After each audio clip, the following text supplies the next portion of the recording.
बिस्मिल्लाहिर्रहमानिर्रहीम, अस्सलाम वालेकुम। दोस्तों, पहले हमने जिक्र किया था बायोलॉजी और इसके ब्रांचेस पर। तो मेन तीन ब्रांचेस थी बायोलॉजी की। अब उन तीन ब्रांचेस को फर्दर डिटेल में पढ़ने के लिए हम उनको फर्दर तकसीम करते हैं ब्रांचेस में। तो पहली है morphology. This branch deals with the study of form and structure of living organism. Biology की ये शाख जानदारों के स्ट्रक्चर यानी साख्त एंड फॉर्म और शक्ल के बारे में मुताले को कहते हैं। मॉर्फोलॉजी का मतलब ये होता है कि हम जब जानदारों को उनकी शक्ल वजाहत के लिहाज से देखते हैं और उनको कैटेगरी में डालते हैं। जैसे कि अगर पौधों को देखें तो उनकी जो शक्ल वजाहत है, वो सूरत है, हम देखें तो वो मुख्तलिफ नज़र आता है जानवरों से, जैसे कि इंसानों से। और अगर जानवरों में ही देखें तो इंसान बहुत मुख्तलिफ है चरिंदों से। जैसे कि हम भैंस ले लें या कोई गाय ले लें तो इनसे मुख्तलिफ, गाय भैंस से भी मुख्तलिफ है। ये हम ज़ाहरी चीज़ को देखकर हम जब उन्हें कैटेगराइज करते हैं तो उसको मॉर्फोलॉजी कहते हैं। नेक्स्ट ब्रांच है anatomy. The study of internal structures is called anatomy. जानदारों के अंदरूनी साख्तों का जब मुताला करते हैं तो उसको एनाटॉमी कहते हैं। यानी कि अगर हम बात करें अपने निज़ाम की, जैसे कि हमारा मैदा वगैरह है वो मुख्तलिफ है एक मुर्गी के मैदे से, या भैंस का मैदा और तरह का होगा।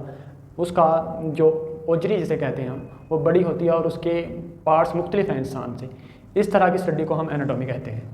दोस्तों, नेक्स्ट टॉपिक है histology. The microscopic study of tissues is called histology.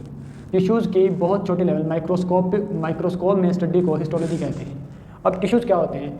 मास, इंसान का जो मास है उसको टिश्यूज़ कहते हैं हम। अब मास मुख्तलिफ़ किस्म का होता है तो टिश्यूज़ भी मुख्तलिफ़ किस्म के होते हैं। जैसे कि हमारे हाथ का ही अगर हम एग्जांपल लें तो हाथ के सामने वाली साइड जो है इसके टिश्यूज़ देखें कुछ सख्त हैं, पिछले साइड वाले जो टिश्यूज़ हैं वो किसी और तरह के हैं। हमारी आँख के टिश्यू किसी और तरह के हैं, हमारी ज़बान का टिश्यू किसी और तरह का है, मतलब मास किसी और तरह का है। पौधे की लकड़ी भी कई किस्म की होती है, उसके भी टिश्यूज़ जो हैं वो कई किस्म के होते हैं। तो उनको जब हम माइक्रोस्कोप में देखते हैं कि ये किस तरह के बने हुए हैं, जैसे कि ये सामने वाले जो हमारे हाथ के टिश्यूज़ हैं इसमें फ़ाइबर वगैरह किसी और तरह के होंगे और पिछली साइड पर जो टिश्यूज़ हैं उसमें कुछ और तरह के होंगे। अगर हमारी ज़बान के अगर हम टिश्यूज़ को देखेंगे तो उसमें हमें कोई और तरह की साख्तें मिलेंगी, जैसे जो टेस्ट को करने वाली होंगी। और हमारी आँख के जो टिश्यूज़ हैं वो किसी और तरह के हैं जिसमें देखने के सेंसर जो मौजूद होंगे। नेक्स्ट है जी cell biology. The study of structures and function of cells and cell organelles. हमारे जो सेल्स हैं, हमारे जो टिश्यूज़ हैं वो सेल से बने हुए हैं। अब हमारे जिस्म में मुख्तलिफ़ किस्म के सेल हैं हर टिश्यू में, तो उनके जो सेल्स हैं उनका काम और उनमें मौजूद जो ऑर्गेनेलीज़ हैं, सेल्स में मुख्तलिफ़ किस्म की ऑर्गेनेलीज़ होती हैं जैसे कि माइटोकॉन्ड्रिया, राइबोसोम्स वगैरह वगैरह। तो वो क्या काम करते हैं? जैसे कि हमारे जो ज़बान के सेल्स होंगे वो हमारे टेस्ट में काम कर रहे हैं, उनका स्ट्रक्चर किसी और तरह का होगा और वो काम क्या कर रहे होंगे, साख्त कैसी होगी उनकी, और वो काम क्या कर रहे होंगे, वो काम कर रहे होंगे टेस्ट करने का। और अगर हमारे हाथ के जो टिश्यूज़ हैं, सेल्स हैं, वो इनका साख्त किसी और तरह की होगी और ये काम क्या कर रहे हैं कि कोई चीज़ गर्म है या ठंडी है। और मुख्तलिफ सेल्स हैं वो मुख्तलिफ उनकी साख्तें होंगी और मुख्तलिफ उनका जो काम होंगे। This branch also deals with the cell division.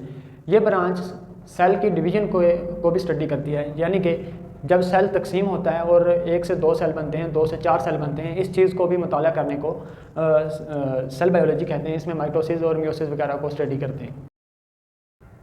दोस्तों, उम्मीद करता हूँ आपको वीडियो पसंद आई होगी। वीडियोज़ को लाइक करें, चैनल को सब्सक्राइब करें ताकि सर्च करते हुए आपको हमारी वीडियोज़ आसानी से मिल सकें।